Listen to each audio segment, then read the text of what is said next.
This is Rick Green. He's on a televangelist's kind of stage, Hank Kunneman. Really close friends with Kenneth Copeland, has worked with him a billion times in the past. So I want to listen to what Rick Green has to say. Bound to be psychotic. Let's give it a listen. Government, when it's in its lane, is a God-created institution that is a blessing. No? When it's outside its lane, it's a curse. Whose job is it in America to keep it in its lane?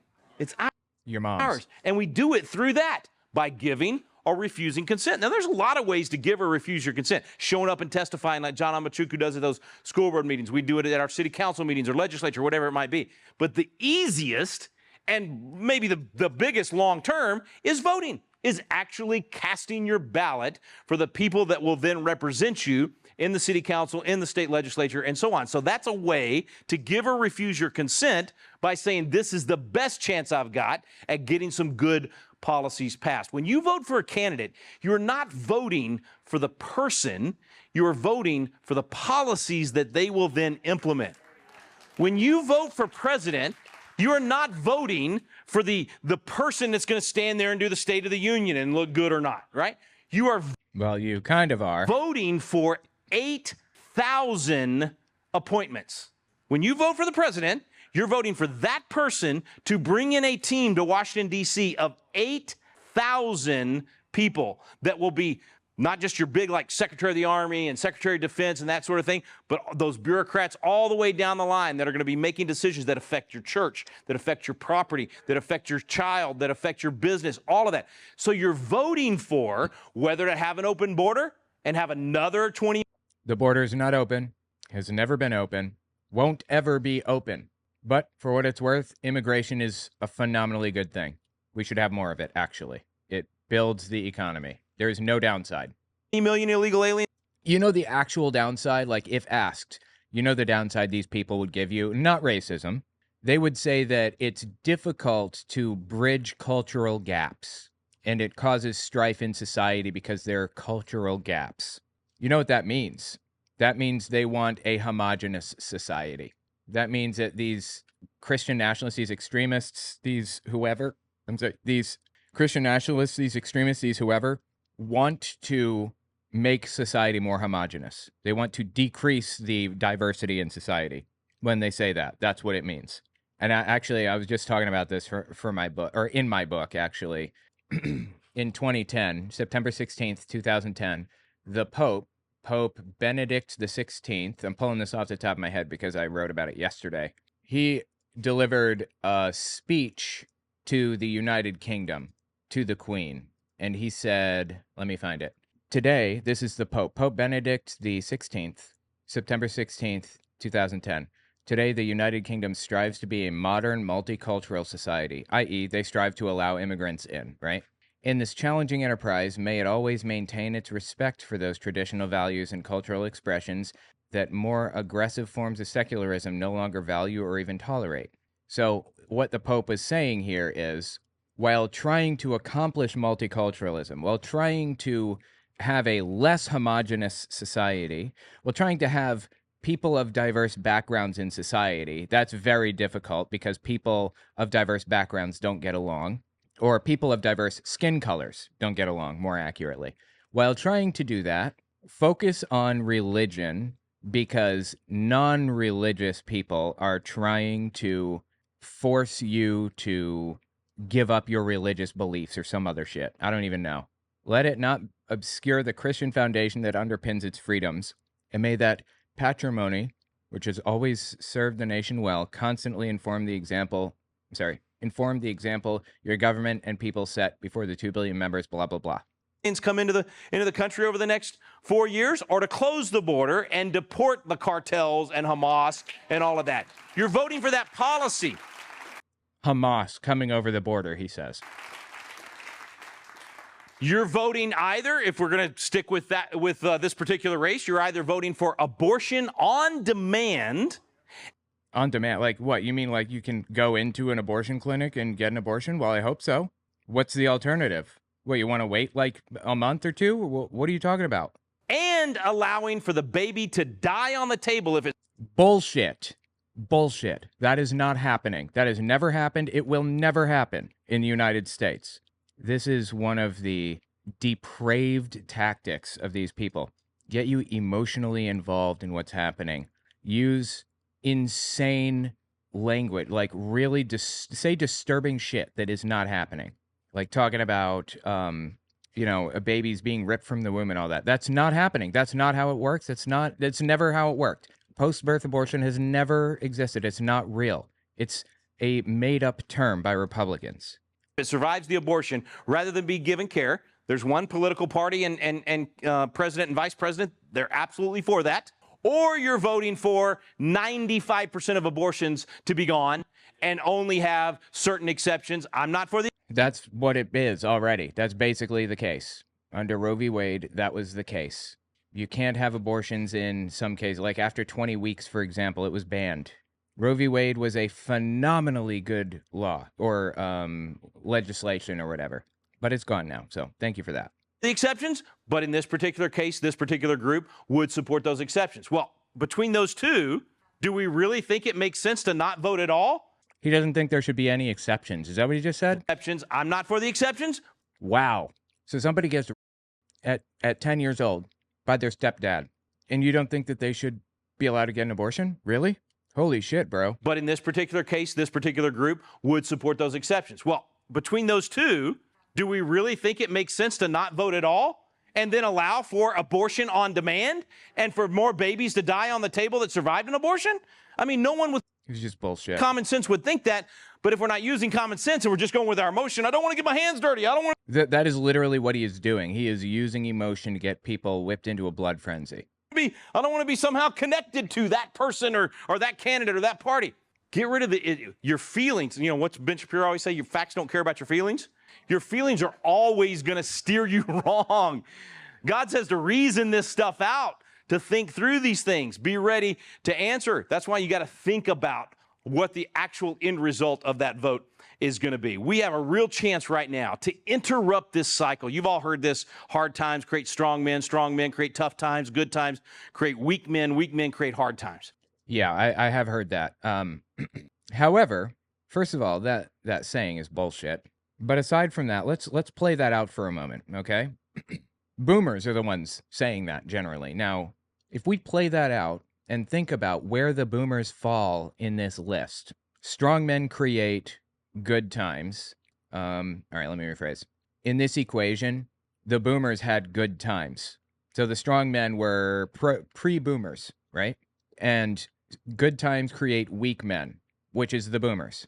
Weak men create bad times, and then bad times create strong men. We're back around to Gen X and millennials.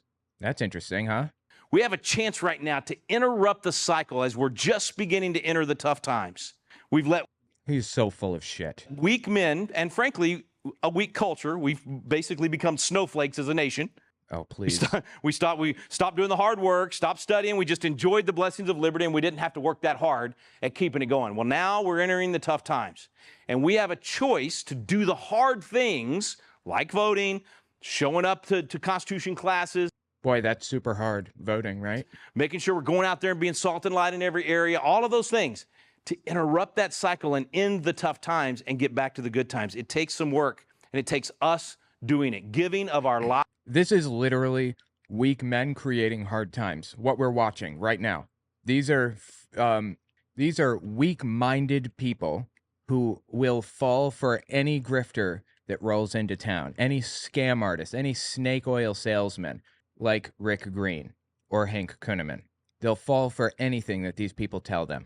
Weak men buying bullshit and doing everything that they can to create hard times for everybody else because they believe that Rick Green, who benefits the most from people adopting a Christian nationalist state, Rick Green knows what's best for society.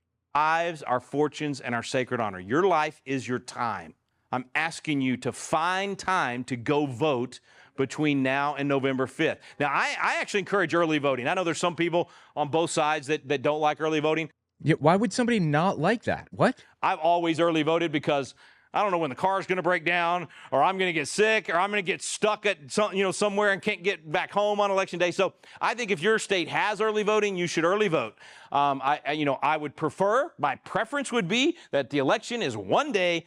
It's a holiday for the whole country. Why? Why do you want it to be one day? It can't be a holiday for the whole country because people have to operate in society. Somebody has to be at a nuclear power plant regulating the power consumption, making sure like the control rods drop if some shit goes down. There will always be people who cannot take the day off if others are. Why does he think this anyway? It doesn't benefit anybody. Country, everybody takes off that day and everybody goes and vote. That would be ideal. That would be the less cheating, right? See, right here, this is a perfect example of somebody who is so privileged that they have no idea that there are people out there that don't work 9 to 5, Monday to Friday, and work behind a desk, and their work can wait. This is an example of people who have no idea how privileged they are exactly. Insane. But if you have early voting, then use it. So, and if you have mail-in balloting, and if you have all of those things, you should encourage Turning Point Action that's doing the chasing of the ballots all over the country and helping to get more people to turn out to vote. Because here's the scary thing, and we'll close with this. Here's the problem. When it comes to voting, pledging your life and giving of your time, look at this. Half of Christians, well, actually, this is half the country. So the projected turnout, based on George Barna's latest numbers, is that half the country is going to vote in this election. In 2020, it was 61%. That's a big drop. 16, it was 54%. You know what's interesting? When democracy is in peril, when democracy is challenged, more people come out to vote. More people get involved in democracy to try to fix it. Democracy's degree of security can be gauged by voter turnout levels. Like in Germany, 80% of the population turned out. I think it was 95% of the voting population or something like that. They turned out to vote in the 1933 elections. The 5% that didn't were people like Jehovah's Witnesses, and they had their storefronts vandalized the same day. Anyway, democracy was in peril in Germany at the time. Everybody showed up. Everybody. Voter turnout keeps going up in the United States because when it goes down, the only people that vote are nutcases. People that are so obsessed with politics that they can't figure out. It's part of their personality. They don't have a personality outside of politics. The taping stopped, so that's a plus. Anyway, those are the people that vote even when nobody else really cares. And those people ruin the country. On either side. It doesn't matter who you think the best side is or whatever. The extremists ruin the country. And then normal human beings come in, get involved, and try to kind of course correct. Sometimes it's not possible to course correct. It wasn't in Germany. Voter turnout shoots through the roof, and sometimes things get better. That's what we're watching right now. Voter turnout shoot up through the roof. Okay, so here's the thing. Our people of faith. Extremists is what he means. Of people of faith, 49% are unlikely to vote. I don't think that's even true. I'm not sure where he got that data. Just looking at the chart. Oh, you guys can't even see my screen. It doesn't say where he got it. It doesn't say the source of this data. Every chart should have a data source. There's an asterisk, but where does the asterisk go to? There's no footnote. Why is there even an asterisk on this chart? This is wild. They got all kinds of reasons. I'm not interested in politics and elections. I dislike the candidates. I feel that none of the candidates reflect my most important views. I had this pastor from Maine, this big old MMA fighter pastor, he's a big old dude. He talks like this. Yep, you mentioned he was big. This is a really deep voice. And he came to Patriot Academy and he told the kids, he said, your generation keep using this F word, feelings. Who uses the word feelings exactly? I'm not sure what he's talking about. So everything's about whether you feel like it or not. And he carried I've never heard that. I don't have any clue what he's going on about right now. his Bible in a holster on his hip. It was really cool. So he has. That is kind of cool. I can respect that. You kids all care about your feelings. Well, Joshua 1:9 says, have not I commanded you, be strong and of a good courage. Be not afraid, neither be thou dismayed, for the Lord thy God is with you whithersoever thou goest. It doesn't say anything about your feelings, whether or not you feel like it. I've commanded you, be strong and of a good courage. So anyway, enough about our feelings. Okay, feelings that, Ken Graves, if you're out there watching, that was a terrible impersonation of you. I apologize. It's the best I could do. Hank's the one that's good at impersonations. I should have had him do you. He is not good at impersonations. He just does them a lot. Anyway, they feel like none of the candidates reflect their most important views. You know what? I guarantee you that there's not a candidate running for president that reflects every one of my most important views. In fact, some of my issues are going to not be left on the table. And that's still no reason to check out. But 55% are unlikely to vote because of that, believing that their one vote will not. No. It's not because of that. It's not because their feelings are hurt or whatever. Who told you that? 55% of people don't vote because they feel like democracy isn't imperiled enough yet. They don't care enough. They're not paying any attention. This guy has to get people worked up into a frenzy to get them to vote. Not make a difference. I'm living proof. I lost by 20 votes on election night in 1998 out of 30,000. Yeah, I don't know how true that is. I have no reason to doubt it, but he sued the candidates or the winner because he was running against like 9 different people or something like that. And at the end of the campaign, like near the end, before voting happened, his opponents all dropped out and endorsed his opponent, like that one guy. So it was Rick Green versus this one guy. And then he sued them for election tampering, basically. I don't remember what it was exactly. He said that they were meddling in the election by endorsing this one guy dropping out at the last moment and everything. No, bro, that's how elections work. Jesus Christ, these people are so full of shit. Every word out of their mouths. 20 votes. Do you think your one vote doesn't matter? Everybody in this room, you could have won 20 votes for me. The guy standing next to me, election night, we're counting it up. We finish it at 20 votes. He is correct that, votes do matter. Every vote matters. Even if you're in a safe state, you have local level elections that make new politicians. Most higher level politicians, members of U.S. Congress or the U.S. Senate, made a jump from state level Senate or from like county board of education or whatever else. You have the ability to determine who's going to be next on the political stage.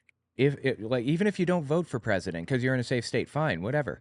You need to vote for local elections at the very least, and don't just vote down ballot. Is in local elections. Look at who's running. Eric Adams is my mayor. He ran as a Democrat, but he's very clearly a Republican. He's a Christian nationalist, and he says all kinds of crazy shit. He's also very, very pro-police and a whole bunch of stuff. He's a Republican. In fact, he's MAGA in my opinion. But he just got indicted for something. I don't remember what. Bribery, maybe? Yeah, he got indicted for something serious by the Department of Justice, I think, federal crime, like real shit. So I doubt he's going to be around for much longer. But anyway, the point is, look into these people. I know it's hard, but usually newspapers will have information about them, like leading up to the election. So just kind of take a look, see if you can find information on them. That's probably the most important advice that I could possibly give. Look into them. Look into each one. Looks at me and goes, Rick, I could have got you 20 more votes. I wanted to lay hands on him without prayer at that very moment, believe me. Now, we had a recount, and back then we had ballots that were paper ballots. We could go put our hands on all the ballots. We recounted the entire 30,000, and I won by 36 votes. So anyway, my point is, though, Oh, so it must have been a different election? I'm not sure. And yeah, I mean, recounts happen, as they should.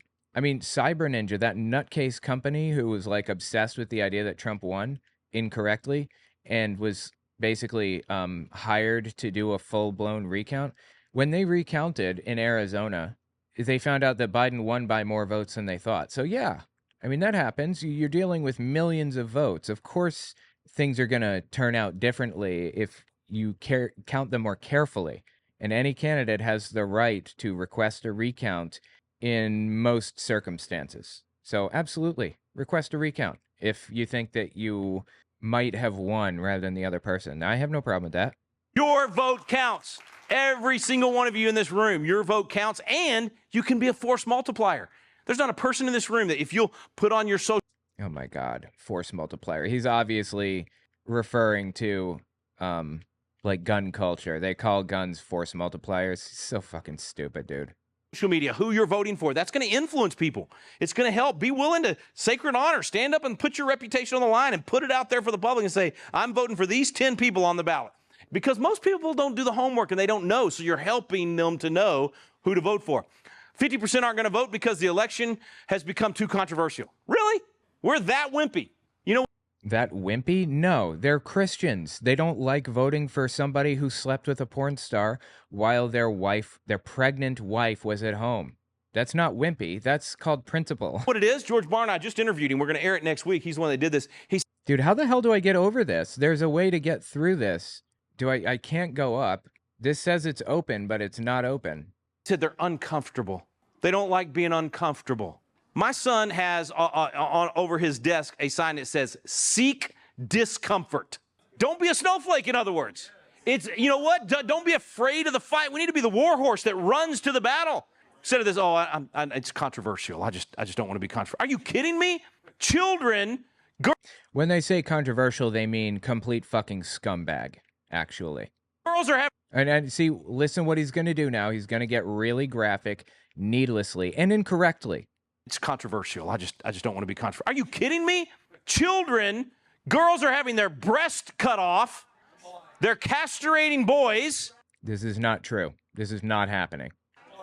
They are doing evil all over this nation. They are grooming kids in these school districts all over the country. No, they aren't. Who is they, by the way? The rural areas where most of us grew up, where you'd think it wouldn't be it's happening. They got the pornography in every school. It's unbelievable what's No, just complete lies all the way down. happening. Don't tell me you don't want to be uncomfortable. It's too controversial. Get in the fight. 48%. 48% believe the election outcome will be rigged. Okay, well, there's cheating. Guess what? There's been cheating since there's been elections. No, there is no cheating in the election. Not on the odd nutcase comes along and tries to vote for his dead dad sometimes, I suppose, but nowhere near on a scale large enough to turn an election. And actually, the federal government and state governments, they've been on top of that stuff, on top of finding cases of election fraud or whatever. Obviously, it's like one of the biggest hot button issues in U.S. politics because Donald Trump lied about it so much. There's always somebody that thinks the end justifies the means. That candidate is so bad, I will cheat and do whatever it takes to keep them from. He is literally justifying an ends justify the means mentality right now. That is what is happening. That's the whole point of his sermon. I understand it's not ideal, but in the interest of improving society, you should justify the means by which you are, or let me rephrase, in the interest of correcting society or making it better, the means by which you get there is irrelevant. Doesn't matter. You can vote for a guy that slept with a porn star, committed fraud, whatever. The end justifies the means. There's always people like that. That's why you need a good system to try to stamp it out as much as you can. You're never going to get rid of all of it. I can show you elections in the 1800s where states turned in the presidential race 105% voter turnout. That's a pretty motivated state. Bullshit. I mean, maybe, I suppose, that's possible, but this guy lies for a living, so I distrust everything he says. Right? I mean, obviously they cheated. You know that John Adams, sitting as vice president, had to determine the electoral votes from Georgia because there was accusations of cheating in Georgia. That's in 1796. Guess what happened in 1800? Thomas Jefferson's vice president. He's the one opening the electoral ballots. Georgia, again, had all kinds of accusations of... Yeah, I don't know if this is true, but either way, accusations of, what's the word I'm looking for? Accusations of fraud in an election are bad, like really bad.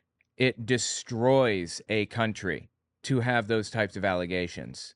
Okay, now, I don't know why I can't find... Wait a minute. Hold on. Yeah, okay, I hit this one.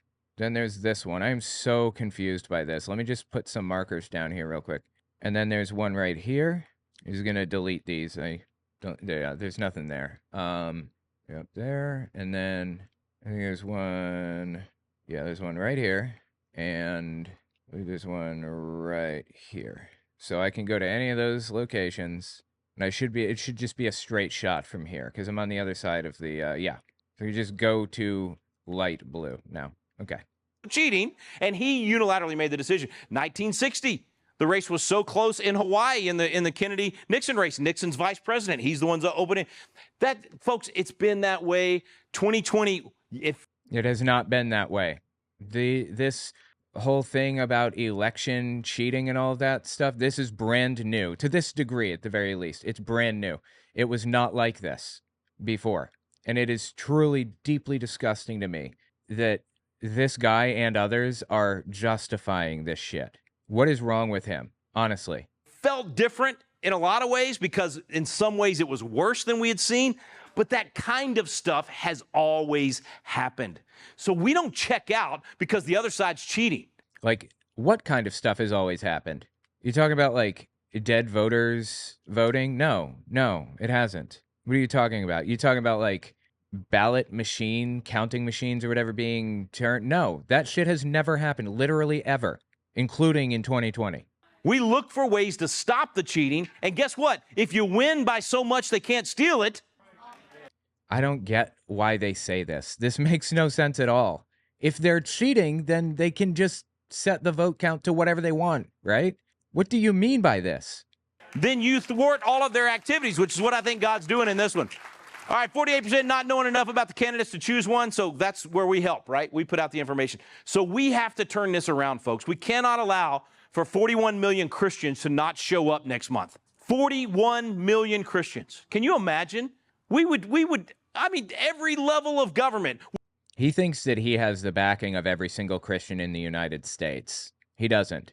The vast majority of Christians are not extremist nutcases like him and do not agree with him and are disgusted by his viewpoints. The majority. But in his head, you know, if you don't agree with him, then you are not a Christian in his mind. Would reflect biblical values if those 41 million would join the rest of us and vote. So here's some things I just want to leave with you to encourage people with, okay? 17% say that they would be motivated to vote if churches taught that voting is a biblical responsibility of Christians. Now, I know this church already teaches that. This is an ecclesia right here. This is a church that teaches God's word and where you actually think. Thank God for a... Dude, this is the thing. This is churches getting involved in politics. This is exactly what Thomas Jefferson and the other founders didn't want happening. They did not want this to take place. Church is doing this exact shit right here. Man of God that teaches that way and a woman of God that teaches like that. Now, some of you watching, you might watch Hank on Wednesday nights and then you go to a local church on Sunday mornings. Go encourage your pastor. So there's things happening in the world that I don't know what the Bible, how it addresses it. I need you to teach on these issues. I need you to teach a biblical perspective on whatever the hot current events of the day are. 17% would change if the church would change and teach that you have a responsibility. 14% if family or friends were convincing about the importance of voting. You could change 14% right there by just you being more convincing to actually encourage. Like, everyone he's talking to right now is already convinced of all of his nonsense. Not beat them over the head with it, but just constantly ask them, why aren't you voting? Why wouldn't you vote? Like, okay, so you don't want to vote for this because of this. Well, doesn't that mean you're helping this side to, what if it comes down to 10 votes in this race and you could have been the difference? And, you know, start asking questions and getting them to think through that.